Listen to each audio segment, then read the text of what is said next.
What do you do when your faith feels out of place at home? Like you're growing, you're changing, you're trying to take God seriously, but the people closest to you don't understand it. Yeah, that's not easy. Hi, I am Styx, and here are 5 things you need to hold on to if you're in that space. Number 1, build a private life with God.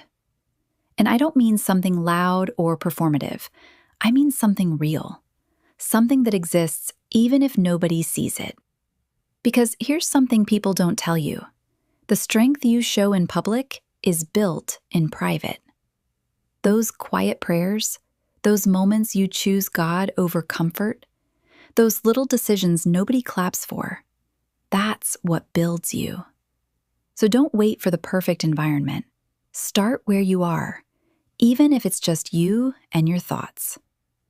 And if you've ever struggled with staying consistent in private, be honest, you're not alone. Number 2, stop expecting everyone to understand your growth.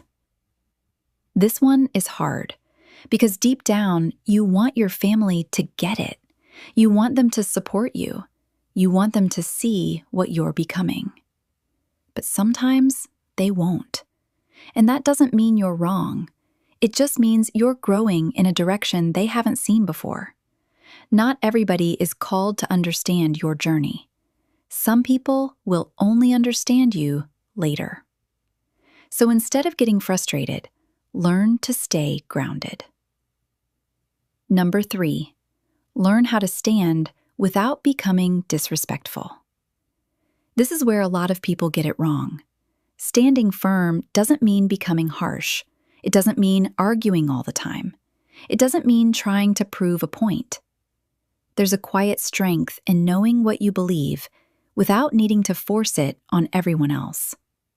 You can disagree and still be kind. You can stand your ground and still show honor. Take a moment and really think about this. Have you been reacting out of frustration or responding with wisdom? Because how you carry your faith matters just as much as what you believe. Number 4, you need people who speak your language spiritually.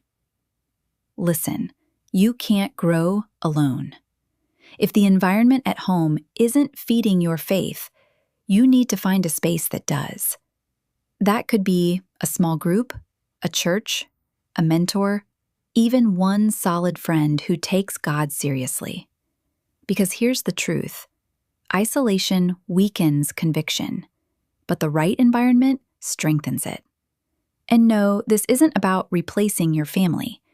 It's about giving your faith room to breathe. One more thing before the last point. If you've ever felt like you're growing alone, drop a comment, because someone else reading that might realize they're not alone too. Number 5, God sees what nobody else sees. And this one right here, this is what carries you. Because when people don't understand you, when it feels like you're doing everything quietly, when it feels like nobody notices, God does. He sees the effort. He sees the restraint. He sees the moments you could have given up but didn't. And nothing you're doing is wasted. Nothing.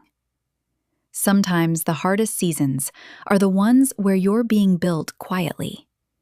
And later, everything starts to make sense. So don't give up on your growth just because it's not being validated right now. The truth is, not every journey is meant to be understood while it's happening. Some are only understood after. If this spoke to you, I want you to do something simple. Comment, "I'm growing." And if you know someone who feels like this, share this with them. Because sometimes people don't need advice. They just need to know they're not alone.